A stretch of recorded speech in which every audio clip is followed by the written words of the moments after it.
SS news ప్రేక్షకులకు నమస్కారం. సుమారు 40 సంవత్సరాలుగా రాజకీయాలు నిర్వహిస్తూ మాజీ ముఖ్యమంత్రి నెదురుమల్లి జనార్దన్ రెడ్డికి ముఖ్య అంచెలుడిగా ఉంటూ తడమండలం స్థాయి నుండి జిల్లా స్థాయికి ఎదిగి ఎన్డీసీసీబీ చైర్మన్గా నిర్వహించి ఆ తదుపరి రాష్ట్ర స్థాయిలోనే కీలక నాయకుడిగా వ్యవహరిస్తూ ఒకసారి ఇండిపెండెంట్ ఎమ్మెల్సీగా, తదనంతర పరిణామాల తరువాత తెలుగుదేశం పార్టీలో జాయిన్ అయి చంద్రబాబుకి అత్యంత నమ్మకస్తుడిగా ఉండి మరోసారి ఎమ్మెల్సీగా తన సత్తాన్ని నిరూపించుకున్నారు. ఆ తర్వాతి పరిణామాల్లో బీజేపీ పార్టీలో జాయిన్ అవటమే కాకుండా రాష్ట్ర ఉపాధ్యక్షుడిగా తన బాధ్యతలు నిర్వహిస్తూ ఈరోజు 2024 ఎలక్షన్స్లో భాగంగా కూటమిలోని కీలక వ్యక్తిగా తన సొంత ప్రాంతమైనటువంటి సూళ్లూరుపేటకు విచ్చేయటమే కాకుండా సూళ్లూరుపేటలోని ఎటువంటి పరిస్థితుల్లో అయినా కూటమి అభ్యర్థి అయినటువంటి డాక్టర్ నిలవల విజయశ్రీని గెలిపించడానికి మన ప్రాంతానికి ఈరోజు విచ్చేయడం జరిగింది. తన సొంత ప్రాంతమైనటువంటి సూళ్లూరుపేట నియోజకవర్గాన్ని ఎక్కడ ఉన్నా కూడా వదలకుండా ఆ ప్రాంతం మీద మమకారంతో ముందుండి నడిపిస్తున్న వాగ్ధాటిలోనే ఘనాపాటి ఆయనే మన వాకాటి. ఈరోజు ఆయన ఇంటర్వ్యూని మన ఎస్ఎస్ న్యూస్ ప్రేక్షకుల కోసం మీకు అందించబోతున్నాం. నమస్తే సార్. నమస్కారం అండి. ఎన్డీసీసీబీ చైర్మన్గా స్థాయి నుంచి ఎమ్మెల్సీగా 2 పర్యాయాలు చేశారు. 2014 నుండి 2019 వరకు కూడా కూటమి ప్రభుత్వంలో ఉండి అప్పటి డెవలప్మెంట్ను చూశారు. ఆ డెవలప్మెంట్లో కూడా మీరు భాగస్వాములు అయ్యారు. తదుపరి 2019 నుంచి 24 వరకు కూడా ప్రతిపక్ష పార్టీగా ఉండి వైసీపీ ప్రభుత్వం అధికారంలో ఉంది. 2014లో ఉన్న అభివృద్ధి ఏంటి, 2019లో లేని అభివృద్ధి ఏంటి, ఈ రెండింటినీ డిఫరెన్షియేషన్ చేసుకుంటే మీరు ఏ విధంగా స్పందిస్తారు? అసలు ఇప్పుడు అభివృద్ధి లేదు కదా. ఏమైనా ఉంటే చెప్పుకునేదానికి మనకు అభివృద్ధి. అసలు ఇప్పుడు అభివృద్ధి అనేదే కనపడడం లేదు.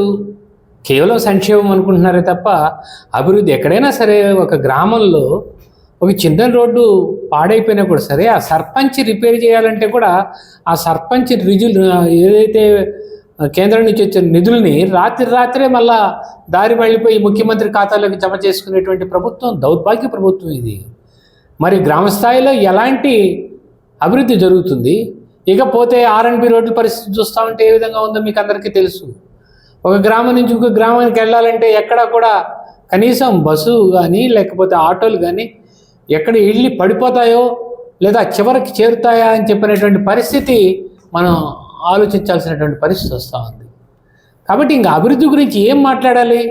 ఎక్కడైనా పైప్ లైన్లు జరిగాయా? ఎక్కడైనా వాటర్ ఇచ్చామా? జలజీవన స్రవంతి అని చెప్పి మోడీ గారు అనేకమైనటువంటి నిధులు ఇచ్చేదానికి శ్రీకారం చుట్టారు. మరి దాన్ని వినియోగించుకునేటువంటి పరిస్థితి ఎక్కడన్నా ఉందా? ఏమీ లేదు. ఇక్కడ ఉన్నటువంటి గ్రాయిన్ మా సమయంలో గ్రాయిన్ పోతూ ఉంటే వేసుకుంటూ వచ్చేది. ఈసారి గ్రాయిన్ పోయినా కూడా సరే కనీసం దాన్ని రిపేర్ చేసుకునేటువంటి పరిస్థితి కూడా లేదే. మరి ఇంత దౌర్భాగ్యంగా ఉంది ఈ ప్రభుత్వం. ఇక దీని గురించి అభివృద్ధి ఏం చెప్పాలి, అభివృద్ధి ఏం చేసిందని చెప్పాలి. మేము ఉన్నప్పుడు ఏం చేసామో ఒక్కసారి ఆలోచించుకోండి మీరు. నేను ఎమ్మెల్సీగా ఉన్నటువంటి సమయంలో 2 మున్సిపాలిటీలు చేశాను. అది సూళ్లూరుపేట కావచ్చు, నాయుడుపేట కావచ్చు. అదేవిధంగా కోర్టు తెప్పించాను నాయుడుపేటలో. మరి అదేవిధంగా నాయుడుపేటలో రెవెన్యూ డివిజన్ తీసుకురావడం జరిగింది. మరి వీటన్నిటినీ కూడాను మేము తీసుకొచ్చామని గర్వంగా ఇవాళ చెప్పుకుంటూ ఉన్నాం. అట్లాగే సెంట్రల్ బ్యాంక్ సమయంలో కూడాను అదే నిధులు ఇచ్చి ఈ ప్రాంతంలో ప్రతి రైతుకు కూడాను అవసరానికి తగ్గట్టు మా వంతు సహాయం అందించేదానికి ప్రభుత్వంలో మేము ముందుకు వెళ్ళామన్నటువంటి విషయాన్ని కూడా తెలియజేస్తున్నాం. కానీ ఇవాళ ఏం జరుగుతూ ఉంది? ఎక్కడ ఎవ్వరికి ఏమి అభివృద్ధి అనేది కుంటుపడిపోయింది. అభివృద్ధి అనేది ఒకప్పటి పరిస్థితి అన్నది ఇవాళ చరిత్రలో చెప్పుకోవాల్సిన పరిస్థితిగా ఏర్పడిపోయింది. సాక్షాత్తు జగన్మోహన్ రెడ్డి నుంచి కింద స్థాయి ఎమ్మెల్యే వరకు మేము నవరత్నాలు అని చెప్తున్నారు, మీ కూటమి పార్టీలు మాత్రం నవమోసాలు అని చెప్తున్నారు. ఏ విధంగా తీసుకోవాలి? అంటే నవరత్నాల ప్రకారం వాళ్ళు అభివృద్ధి చేశామంటున్నారు. జగన్మోహన్ రెడ్డి వచ్చి నేను 139 సార్లు బటన్ నొక్కాను, జనాలకు పేదలకు పంచాను అంటున్నాడు. దీన్ని అభివృద్ధి లేదని మీరు ఎలా చెప్తారు? ఈ అభివృద్ధి సంక్షేమం ఈ రెండు కళ్ళులాగా ఉండాలి. అభివృద్ధి అంటే ఎవరికైనా కూడా శాశ్వతంగా ఒక గ్రామానికో లేకపోతే ఒక పట్టణానికో ఒక మంచినీళ్ళు అందించడం కావచ్చు, లేకపోతే ఒక కొత్త కట్టడాలు కట్టడం కావచ్చు, లేకపోతే రోడ్లు వేయడం కావచ్చు, భవనాలు నిర్మించడం కావచ్చు, ఇలాంటివన్నింటినీ కూడా అభివృద్ధిలోకి భాగం అవుతాయి. ఇవాళ మోడీ గారు చేస్తూ ఉన్నారు. ఇవాళ మోడీ గారు ఒక పక్కన చూస్తూ ఉంటే ఏమేం కావాల్సిన నేషనల్ హైవేస్ కాశ్మీర్ నుంచి కన్యాకుమారి దాకా నిర్మించడంలో కావచ్చు, కొత్తగా రైళ్ళని వేగవంతమైనటువంటి రైళ్లు తీసుకొచ్చేటువంటి పరిస్థితి కావచ్చు, లేకపోతే విమానాశ్రయాలు ఏం కావాలో తీసుకొచ్చేటువంటి పరిస్థితి కావచ్చు. మరి వీటన్నిటినీ తీసుకొచ్చింది మరి కేంద్ర ప్రభుత్వంలో అన్ని అభివృద్ధి కనపడతా ఉంటే ఈడ ఏమీ అభివృద్ధి చేయకుండా బటన్ నొక్కా మేము ఇచ్చామన్నారు. ఏదయ్యా అభివృద్ధి మీరు సాధించింది? మద్యపాన నిషేధం అన్నావు. మద్యపాన నిషేధం అని చెప్పి ఆ మద్యాన్ని నేను పూర్తిగా రూపుమాపుతానని చెప్పిన అక్క చెల్లెలకి మాట ఇచ్చావే, మరి ఆ ఇచ్చిన మాటని మరిచిపోయి ఆ రోజు 6,000 కోట్ల ఆదాయ వనరులుగా ఉన్నటువంటి తెలుగుదేశం ప్రభుత్వానికి నువ్వు అధికారంలోకి వచ్చిన తర్వాత 36,000 కోట్ల రూపాయలు ఆదాయ వనరులుగా మార్చుకొని మద్యాన్ని మాఫియా మద్యం లాగా అన్ని దగ్గరలో కూడాను అమ్ముతూ మరి కొత్త కొత్త బ్రాండ్లతోటి వాళ్ళందరినీ కూడా ఇబ్బంది పెడుతూ మరి వాళ్ళ ఆరోగ్యాలు పాడైపోతూ ఉంటే, వాళ్ళ లివర్ కావచ్చు, వాళ్ళ కిడ్నీ కావచ్చు పాడైపోయి వాళ్ళు చనిపోతూ ఉంటే కూడా నువ్వు పట్టనట్టు ఆదాయమే నీకు వనరులుగా కూడా నీకు ఎంతసేపు సారాయి అమ్ముకునేటువంటి ప్రకారం చూస్తున్నావే, కానీ వాళ్ళ యొక్క ఆచరణ చూసావా? అదే మా మోడీ గారు చూడండి. మోడీ గారు కరోనా సమయంలో ప్రతి వాడికి కూడా ఉచితంగా ఔషధాన్ని మందునిస్తే ప్రజల్ని కాపాడుకుంటూ వచ్చినటువంటి వ్యక్తి నరేంద్ర మోడీ అయితే, జగన్మోహన్ రెడ్డి గారు డబ్బులు తీసుకొని మద్యాన్ని ఇచ్చి వాళ్ళ ఆరోగ్యాన్ని పోగొట్టుకునేలాగా చేసేటువంటి వ్యక్తి ఈ యొక్క జగన్మోహన్ రెడ్డి గారు అన్నటువంటి విషయాన్ని నేను తెలియజేస్తున్నాను. అది మందే ఇది మందే. ఆయన అక్కడ ఉచితంగా ఇచ్చాడు, ప్రాణాలు కాపాడాడు. ఇక్కడేమో డబ్బులు తీసుకొని దోచుకొని ప్రాణాలను తీసేస్తా ఉన్నాడు అన్నటువంటి విషయాన్ని ప్రజలందరూ కూడా తెలుసుకున్నారన్నటువంటి విషయాన్ని తెలియజేస్తూ ఉన్నాను. ఇక సూళ్ళూరుపేట నియోజకవర్గానికి వస్తే 2014 సంవత్సరం నుంచి 2024 సంవత్సరం పాటు, అంటే ఈ 10 సంవత్సరాల పాటు కిలివేటి సంజీవయ్యే మన శాసనసభ్యునిగా ఉన్నారు. 5 సంవత్సరాలు ప్రతిపక్షంలో ఉన్నారు, 5 సంవత్సరాలు అధికార పక్షంలో ఉన్నారు. ప్రతిపక్షంలో ఉన్నాను, నేను అప్పుడు ఏం చేయలేకపోయాను 2014 నుండి 19 వరకు అన్నారు. మరి 19 నుంచి 24 వరకు అభివృద్ధి అయితే జనాలు కనిపించలేదంటున్నారు. మీ కూటమి అభ్యర్థులకు ఏమైనా అభివృద్ధి కనిపించిందా? లేదు కాబట్టి ప్రజల్లోకి వెళ్తూ ఉన్నాం. ఆయన ఎలాంటి అభివృద్ధి సాధించలేదు. అభివృద్ధి చేయలేనటువంటి ఎమ్మెల్యేలను పక్కన పెట్టండి, అభివృద్ధి చేసేటువంటి వాళ్ళని మీరు ఎన్నుకోవాలి, అభివృద్ధి చేసేటువంటి ప్రభుత్వాన్ని ఆశీర్వదించండి. ఏదైతే చంద్రబాబు నాయుడు గారు గతంలో ముఖ్యమంత్రిగా పనిచేసి అనుభవం ఉన్నటువంటి వ్యక్తిగా మళ్ళా ఈ యొక్క రాష్ట్రానికి మళ్ళా కూడా అభివృద్ధి జరగాలి కాబట్టి, ఈ రాష్ట్రానికి మళ్ళా రాజధాని కావాలి కాబట్టి మన చంద్రబాబు గారిని గెలిపించుకోవాల్సిందిగా మేము అందరం కూడా కోరుతూ ఉన్నాం. ఎక్కడికి పోయినా నీరాజనాలు, ఎక్కడికి పోయినా కూడా మేము ఉన్నామని చెప్పని వాళ్ళందరూ కూడా ఎదురొచ్చి మరీ మాకు స్వాగతం చెప్తూ ఉన్నారు. కాబట్టి ఖచ్చితంగా ఆ విషయంలో మేము ఆయన ఏం చేశాడనేది ఒక్కసారి బయటకు వచ్చి చెప్పండి, లేదా రమ్మని చెప్పండి డిబేట్కి, ఎక్కడైనా ఓపెన్ డిబేట్కి సార్ మేము ఇవాళ ఆయన్ని పిలుస్తూ ఉన్నాం. ఆయన చదువుకున్నటువంటి వ్యక్తే. ఏం సాధించారు, ఏమి ఇప్పటిదాకా చేశారు, ఏమి ఇప్పటిదాకా సూళ్ళూరుపేట పట్టణానికి ఏమి సేవలు అందించారు చెప్పండి. ఏమీ చేయకుండా ఆ శాంక్షన్ ఈ శాంక్షన్ కళ్ళబొల్లి మాటలు చెప్తూ 5 సంవత్సరాల కాలం వెళ్ళబుడిచారే. కాంట్రాక్టర్లు అందరూ ఆత్మహత్యలు చేసుకోవడానికి శ్రీకారం చుట్టారే. సర్పంచ్ వ్యవస్థని నిర్వినియోగం చేశారే. వీళ్ళ అభివృద్ధి గురించి మాట్లాడేది. మరి ఎమ్మెల్యే గారు ఏం చేస్తూ ఉన్నారు? వాళ్ళ ముఖ్యమంత్రి గారిని నిలదీయాలి కదా. మరి ఇలాంటి అన్యాయాలు జరుగుతూ ఉంటే, ఇలాంటి అక్రమాలు జరుగుతూ ఉంటే, సార్ మేము ఊర్లలోకి వెళ్ళలేకపోతా ఉన్నాం, మాకు ఈ అభివృద్ధి కావాలి, ఈ విధంగా సర్పంచులకి ఇచ్చినటువంటి నిధులన్నింటినీ కూడా మనం తిరిగి ఇవ్వాలి అని చెప్పాలి. అవి ఏమీ చెప్పకపోకుండా చెత్త పన్ను ఒకటి తగిలిచ్చారు. కరోనా సమయం వచ్చి అందరూ కూడా అతోగతై ఊగులాడుతూ ఉంటే కొత్తగా చెత్త పన్ను ఒకటి. అదే కాదు, మరి ఆ రోజు ఉన్నటువంటి చంద్రబాబు నాయుడు ఏ విధంగా తిట్టావయ్యా నువ్వు? ఆర్టీసీ బస్ ఛార్జీలు పెంచామని చెప్పి గతంలో చంద్రబాబు నాయుడు గారిని ఈ బాధుడు అన్నావు. నువ్వేం చేసావు? వచ్చిన తర్వాత 4 సార్లు పెంచావు. అంటే దంచుడు. దాని తర్వాత చూసుకుంటే మనకున్నటువంటి ఎలక్ట్రిసిటీ బిల్ ఓయమ్మా పట్టుకుంటే కాలుతా ఉందని చెప్పావే ఆ రోజున. అవ్వ తాతలు అక్క చెల్లెలు నేను వస్తే కరెంటు ఛార్జీలు పెంచనని చెప్పావే. మరి ఎన్నిసార్లు పెంచావయ్యా? ఇవాళ పరిస్థితి ఏంటి? నాణ్యమైన కరెంటు కూడా లేదే. సక్రమంగా వేసవి కాలంలో కూడా ఇంట్లో పడుకుందామంటే పేదవాడి ఒక ఫ్యాన్ కింద పడుకునేదానికి కూడా అవకాశం లేనటువంటి పరిస్థితుల్లో దురదృష్ట పరిస్థితులు ఈ విధంగా గ్రామాల్లో కనబడతా ఉన్నాయి, పట్టణాల్లో కనబడుతున్నాయే. ఇదేనా మీరు చేసింది ఎమ్మెల్యే గారు? ఆలోచన చేయండి. నిజంగా మీరు చేశారా? చేయలేకపోయారా? చేయలేకపోతే ప్రజలకు క్షమాపణ చెప్పండి. అంతేకాని అబద్ధాలు చెప్పి ప్రజల్లోకి వెళ్ళడం అనేది చాలా తప్పు సుమా అని చెప్పని తెలియజేస్తున్నాం. ప్రధానంగా తీసుకుంటే తూర్పు తీర ప్రాంతాల వాళ్ళు కానీ మత్స్యకారులు కానీ పులికాటు మీద ఆధారపడి ఉన్నారు. పులికాటు ముఖద్వారాల విషయం ఉప్పటిది కాదు ఈ సమస్య. పూడికి తీతలది కానీ లేదంటే వాళ్ళకి తూర్పు ప్రాంత వాసులకి రోడ్ల నిర్మాణం కానీ ఏదో వైల్డ్ లైఫ్ యాక్ట్ అడ్డం వస్తుంది, ఇంకోటి అడ్డం వస్తుందని నాయకులు చెప్తూ తప్పించుకుంటున్నారు. సరైన కారణాలు లేవు, సరైన వస్తువులు లేవు. ఆల్రెడీ 2-3 రోజుల క్రితం మీ బీజేపీ అభ్యర్థి వెలగపల్లి వరప్రసాద్ గారు తీర ప్రాంత వాసులకి ఒక హామీ ఇచ్చారు. నేను గెలిచిన 1 సంవత్సరంలోనే పులికాట్ పూడికి తీతలు తీపిస్తాను, రోడ్ల నిర్మాణం నేను చేయిస్తాను అని చెప్పారు.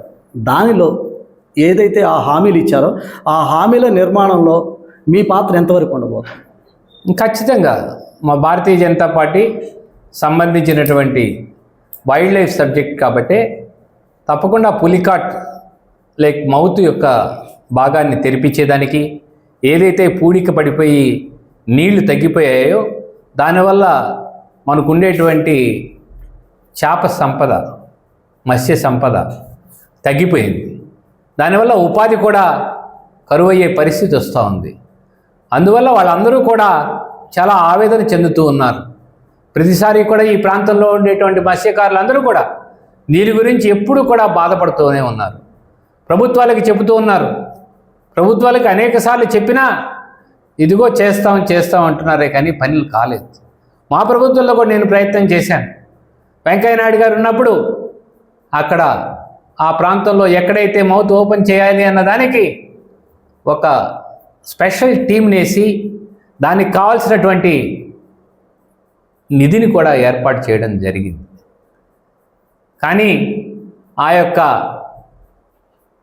ఒత్తిడి ఎంతవరకు వచ్చిందంటే ఇది ఫలాన్ దగ్గర రాయిదరువు దగ్గర మనం ఓపెన్ చేయాలి అని చెప్పని మత్స్యకారులు అందరూ చెప్పడం, తద్వారా దాని ప్రతిపాదనలన్నింటినీ కూడాను సెంట్రల్ గవర్నమెంట్కి పంపించడం కూడా జరిగింది. కానీ ఇటీవల నేను చూశాను, మా జగన్మోహన్ రెడ్డి గారు చేసేస్తున్నారు అని మాటలు చెప్తూ ఉన్నారు.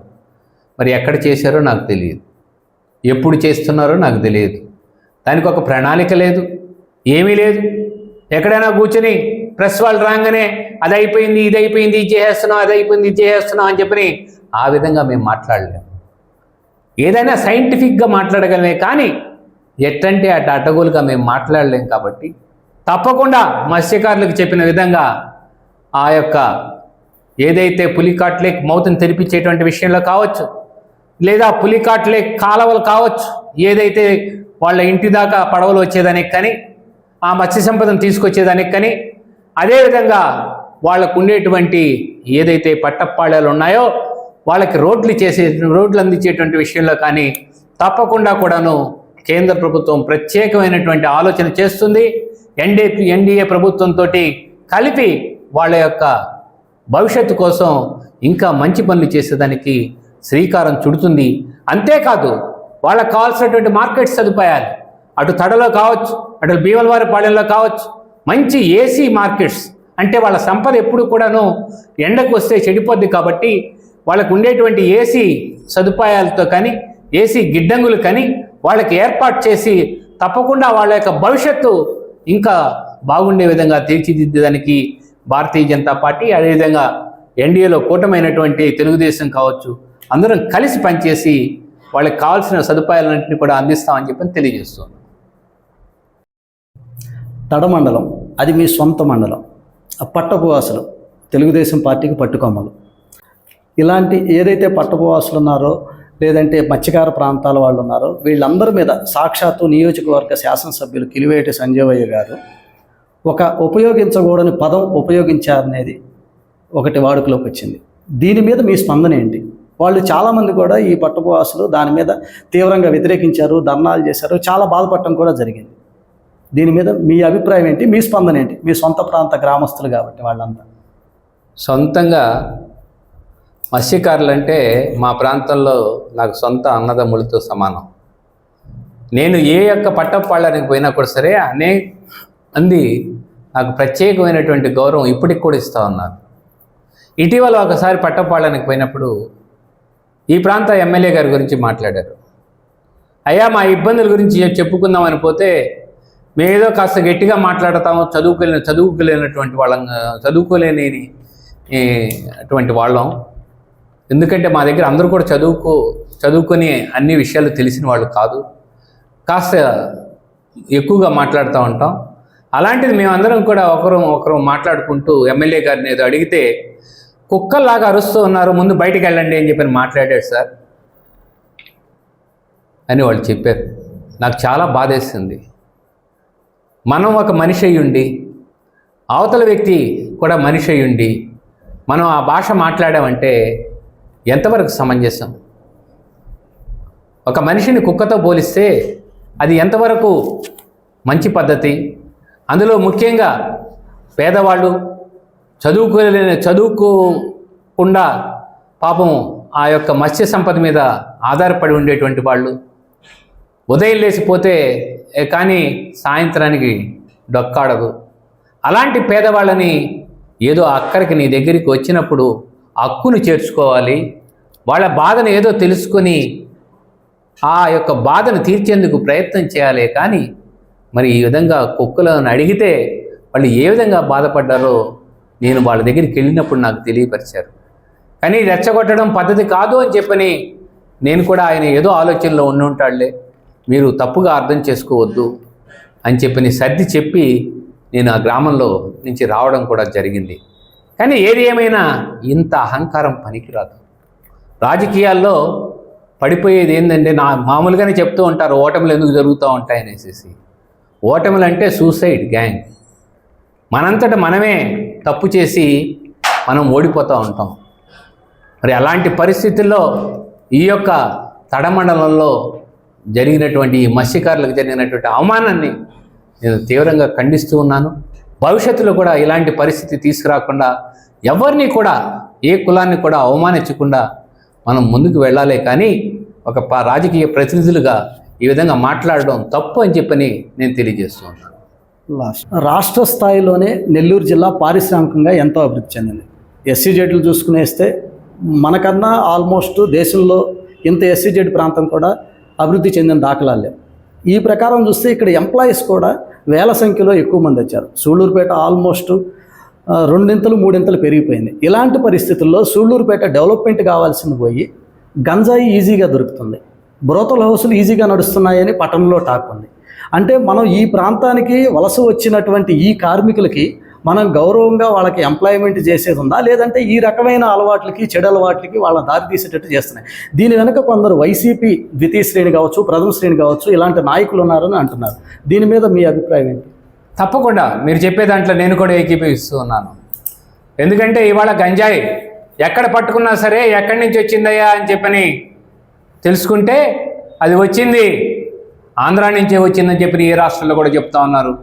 విశాఖపట్నం ఏరియా నుంచి వచ్చిందని చెప్పిన ప్రతి వాళ్ళు చెప్తా ఉన్నారు. అనేక సార్లు ఈ తడలో పోయే దారిలో అనేక సార్లు ఈ ప్రాంతంలో గంజాయి మరి బ్యాగులుగా దొరికాయే. మరి ఏమైంది ఆ గంజాయి అర్థం కావడం లేదు. మరి పనిచేశారో లేదా తగలబెట్టారో దానికి కూడా సమాధానం చెప్పాలి. అసలు గంజాయి తీసుకొచ్చి యువతను పాడు చేస్తూ ఉంటే ఏ విధంగా ఈ రాష్ట్రం ఎదుగుదలలోకి వస్తుంది? మెరుగైనటువంటి ఆలోచనలు వస్తాయా? అసలు ఆలోచించారా? చిన్నప్పటి నుంచే పిల్లల్ని గంజాయికి అలవాటు చేసి ఎందుకు పనికిరానటువంటి వాళ్ళుగా చేస్తున్నారే? వాళ్ళ అంగవైకల్యం, అన్ని రకాల ఇబ్బందులు వస్తున్నాయే. మరి ఆలోచించారా ఏమైనా కూడా సరే? అసలు శాంతి భద్రతలు ఎక్కడున్నాయి ఈ సూళ్ళూరుపేటలో? ఈ సూళ్ళూరుపేట నియోజకవర్గంలో శాంతి భద్రతలు ఎప్పుడో నాశనం అయిపోయినాయి. శాంతి లేదు, భద్రత లేదు. అలాంటి పరిస్థితుల్లో ఇవాళ ఈ నియోజకవర్గం ఇబ్బందుల్లో అతోకుతలమవుతూ ఉంది. కాబట్టి ప్రజలు దీన్నన్నింటినీ కూడా చూస్తూ ఉన్నారు, వీటన్నిటినీ కూడా ఆలోచిస్తూ ఉన్నారు. ఆలోచించి ఇలాంటి వాళ్ళకి ఓటేయకూడదు అని చెప్పినటువంటి ఆలోచనతోటే ఇవాళ ఎన్డీఏ కూటమికి ఓటేసేదానికి శ్రీకారం చుట్టారన్నటువంటి విషయాన్ని కూడా నేను మీకు తెలియజేస్తూ ఉన్నాను. ప్రధానంగా తీసుకుంటే సూళ్ళూరుపేట పట్టణం వరకు మంచినీళ్ళు ఎప్పుడూ ప్రతి ఒక్కళ్ళు కొనుక్కొని తాగాల్సిందే. ఇక్కడ ఎవరూ దీన్ని పట్టించుకోవట్లా. తరతరాలుగా వస్తున్న ప్రాబ్లం అలానే వదిలేస్తున్నారు, అధికారాన్ని అనుభవిస్తూ వెళ్ళిపోతున్నారు. గత తెలుగుదేశం ప్రభుత్వంలో ఇక్కడ సమ్మర్ స్టోరేజ్ ట్యాంక్ కోసం 145 కోట్ల రూపాయలని ఆల్మోస్ట్ ప్రతిపాదన సిద్ధం చేసింది. అందులో కొంత అమౌంట్ రిలీజ్ చేసింది. దానిలో భాగంగా కొన్ని పనులు నడిచాయి. దాన్ని కూడా కంటిన్యూ చేస్తా అని ఇక్కడ ఎవరైతే శాసనసభ్యులు ఉన్నారో సంజయ్ తెలియజేశారు. కానీ ఒక్క అంగుళం కూడా పని ముందుకు జరగలేదు. రేపు మీ కుటుంబ ప్రభుత్వం వచ్చిందనుకోండి, ఒకవేళ వస్తే దాన్ని ఏ విధంగా పేటవాసులు దాహార్తి తీరుస్తారా, లేకపోతే ఈ మంచినీళ్ళతో అల్లాడుతూనే ఉండాలి వీళ్ళు?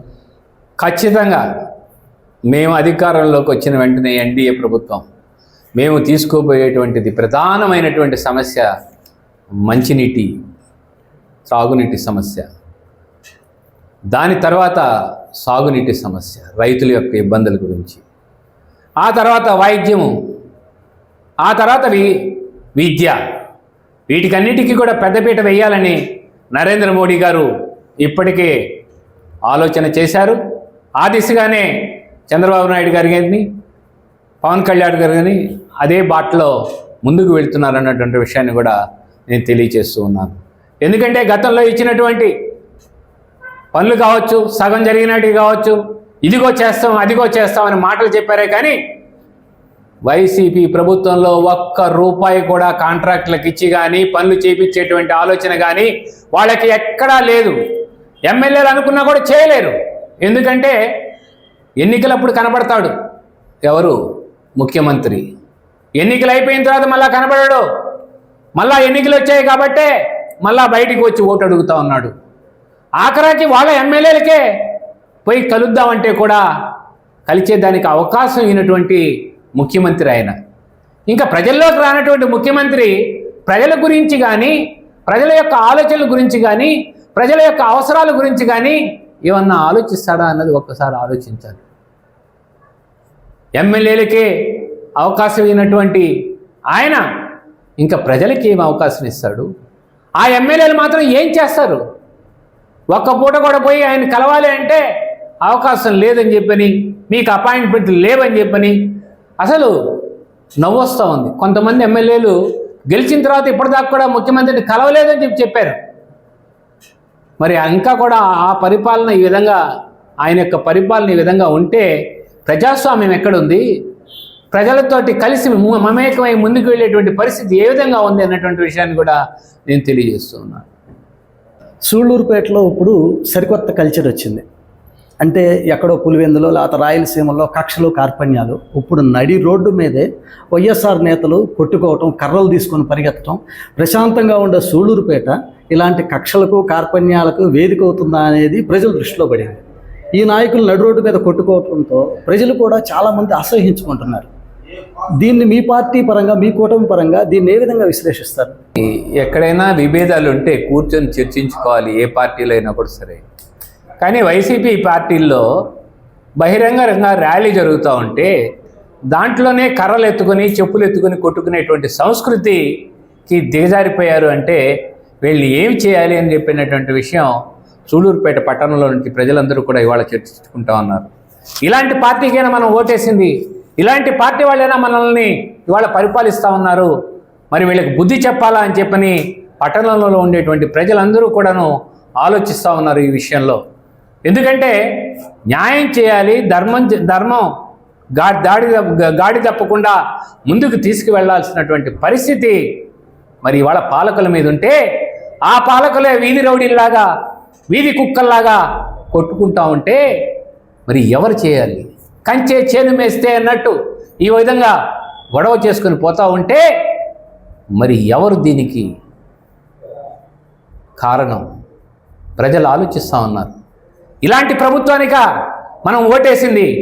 సిగ్గు చేటు, ఇలాంటి ప్రభుత్వానికి ఓటేయకూడదు, ఇలాంటి ప్రభుత్వాన్ని గద్దెదించాలి అని చెప్పని ఇవాళ శ్రీకారం చుట్టింది ఈ యొక్క సూళ్ళూరుపేట ప్రజానీకం అన్నటువంటి విషయాన్ని నేను మీకు తెలియజేస్తూ ఉన్నాను.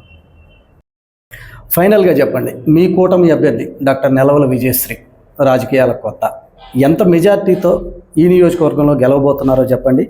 తర్వాత సూళ్ళూరుపేట నియోజకవర్గ ఓటర్లకు కూడా మీరేం తెలియజేయబోతున్నారో కూడా తెలియజేయండి. మీకందరికీ తెలుసు, రాజకీయాలకి నేను కొత్తమీ కాదు. గత 40 సంవత్సరాలుగా జనార్దన్ రెడ్డి గారు ఉన్నప్పటి నుంచి రాజకీయాలతో సంబంధాలు పెట్టుకొని ఈ ప్రాంత ప్రజలు నన్ను అంచెలంచెలుగా ఈ ప్రాంతం నుంచి సెంట్రల్ బ్యాంక్ ప్రెసిడెంట్గా తీర్చిదిద్దడంలో కానీ, లేకపోతే ఈ జిల్లా వాసులంతా కూడా ఎప్పుడైతే రాజశేఖర రెడ్డి గారు చనిపోయారో అలాంటి గాలిలో రాష్ట్రం అంతా ఓడిపోయినా కూడా కిరణ్ కుమార్ రెడ్డి గారు ఉన్న సమయంలో నన్ను ఈ ప్రాంతం నుంచి మరి ఎమ్మెల్సీగా గెలిపించడం కూడా జరిగింది. దాని తర్వాత మరోసారి చంద్రబాబు నాయుడు గారు నాకు ఎమ్మెల్సీగా టికెట్ ఇవ్వడం, మళ్ళా కూడా హోరాహోరీగా పోరాడి ఈ ప్రాంతంలో గెలిపించారంటే అది నా యొక్క గొప్పతనం కాదు, నా జిల్లా వాసుల యొక్క గొప్పతనం, నా జిల్లాలో ఉన్నటువంటి నాయకుల యొక్క గొప్పతనం, నా జిల్లాలో ఉండేటువంటి ఎంపీటీసీలు, జడ్పీటీసీలు, ఆ రోజు ఉన్నటువంటి కౌన్సిలర్లు అందరూ కూడాను, కార్పొరేషన్కు సంబంధించిన ప్రతి వాళ్ళు కూడాను నన్ను గెలిపించుకోవాలని చెప్పిన ఆరాటం, తాపన, నేను కావాలని కోరుకొని వాళ్ళందరూ కూడాను కష్టపడి మరి వాళ్ళందరూ కూడా ఓట్లు వేశారంటే అది వాళ్ళ యొక్క గొప్పతనం. నేను ఇప్పటికి కూడాను, ఎప్పటికీ కూడాను ఈ ప్రాంత ప్రజల్ని ఎప్పుడూ కూడా మర్చిపోలేనటువంటి విషయాన్ని కూడా నేను ఇవాళ రాష్ట్ర నాయకుడైనా సరే నాకు రాజకీయ భిక్ష పెట్టింది ఈ నెల్లూరు జిల్లా అన్నటువంటి విషయాన్ని ముఖ్యంగా నేను తెలియజేస్తూ ఉన్నాను. పోతే మీకు అందరికీ తెలిసినటువంటి విషయమే, రాజకీయాల్లో నెలవల విజయశ్రీ కొత్త అని. ఆమె డాక్టర్గా చేసి పనిచేస్తామండి, ఆ డాక్టర్ వృత్తిని వదులుకొని ప్రజాసేవ చేసేదానికి వచ్చినటువంటి వ్యక్తి. ఎంబీబీఎస్ చదివిన తర్వాత ఆమెకి కొత్త అనేది ఏముంటుంది? ప్రజల్లో యొక్క బాధక సాధకాలు కావచ్చు, సొసైటీలో ఉండేటువంటి ప్రతి ఒక్క ఇబ్బందులు కావచ్చు, ముఖ్యంగా చిన్న కుటుంబం నుంచి వచ్చినటువంటి వ్యక్తిగా అన్ని బాధల్ని చూసినటువంటి వ్యక్తిగా ఆమెకు అన్నీ తెలుసు. కాబట్టే ఎవరు వచ్చినా కూడా అక్కను చేర్చుకొని అన్న, చెల్లి అంటూ, అక్క అంటూ, అవ్వ, తాత అంటూ మరి సొచ్చుకుపోయి అందరినీ కూడా కలుపుకునే వ్యక్తిగా ఇవాళ మంచి పేరు సాధిస్తుంది. మరి ఆమెకు కావాల్సినటువంటి ప్రతి విషయంలో కూడా నేనున్నాను. అటువైపు వాళ్ళ తండ్రి గారు అయినటువంటి నెలవల సుబ్రహ్మణ్యం గారు ఉన్నారు, అదేవిధంగా పరసారత్నం గారు ఉన్నారు ఈ ప్రాంతం నుంచి, అట్లాగే జీపీ గారు ఉన్నారు, అట్లాగే వేనాటి సతీష్ రెడ్డి గారు ఉన్నారు. వీళ్ళందరూ పెద్దలందరి యొక్క కలయిక వాళ్ళకి కావాల్సినటువంటి ప్రతి విషయంలో కూడాను ఎక్కడైనా కూడా సరే అభివృద్ధి విషయంలో కావచ్చు, సంక్షేమ విషయంలో కావచ్చు, మేము చేయుతను అందించి ఆమెను ముందుకు నడిపించి మంచి పేరు తెచ్చుకుని శభాష్ డాక్టర్ ఎమ్మెల్యే అని చెప్పినటువంటి విధంగా శ్రీకారం చుడతామని చెప్పినటువంటి విషయాన్ని నేను తెలియచేస్తున్నాను. ఇదే కాదు, మాకున్నటువంటి వరప్రసాద్ ఎవరైతే ఎంపీ అభ్యర్థిగా పోటీ చేస్తున్నారో కమలం గుర్తుపైన, ఆయన యొక్క సీనియారిటీ ఎంతో మీరు ఒక్కసారి అర్థం చేసుకోవాలి. ఆయన సెక్రటరీగా పనిచేసినటువంటి వ్యక్తి. ఏ పనైనా కూడా సరే అవలీలగా ఇవాళ పులికాట్ లేక్ గురించి మేము గట్టిగా చెప్పగలుగుతున్నామంటే ఆయనకి తెలుసు. సెక్రటరీగా ఆయన ఎవరిని పట్టుకోవాలి, ఎవరి దగ్గరికి వెళ్తే పనులు అవుతాయని చెప్పని ప్రజలకి చురుకుగా పనిచేసేటువంటి సఖ్యత కలిగినటువంటి వ్యక్తిగా ఇటు రాష్ట్రంలో చంద్రబాబు నాయుడు, అక్కడ మోడీ గారు ఉన్నట్లయితే చాలా చక్కగా ఈజీగా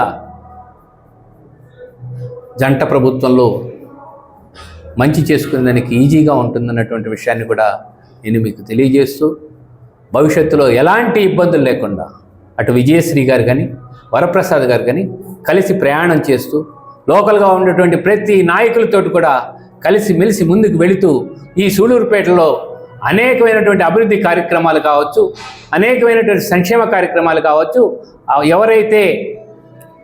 ఎవరికైతే అందించాలో అర్హత కలిగినటువంటి ప్రతి వాళ్ళకి అందించే విధంగా శ్రీకారం చుడతారని, తప్పకుండా సూళూరుపేటకి, నాయుడుపేటకి దాహాగ్ని తీర్చి మంచినీళ్ళు ముఖ్యంగా తాగేదానికి అందించేదానికి వెంటనే మరి శ్రీకారం చుడతారన్నటువంటి విషయాన్ని కూడా నేను తెలియజేస్తూ ఉన్నాను.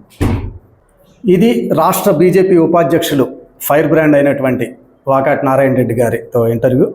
మరో ముఖ్య నేతతో మరో ఇంటర్వ్యూలో మళ్ళీ కలుసుకుందాం. అంతవరకు సెలవు. Over to studio.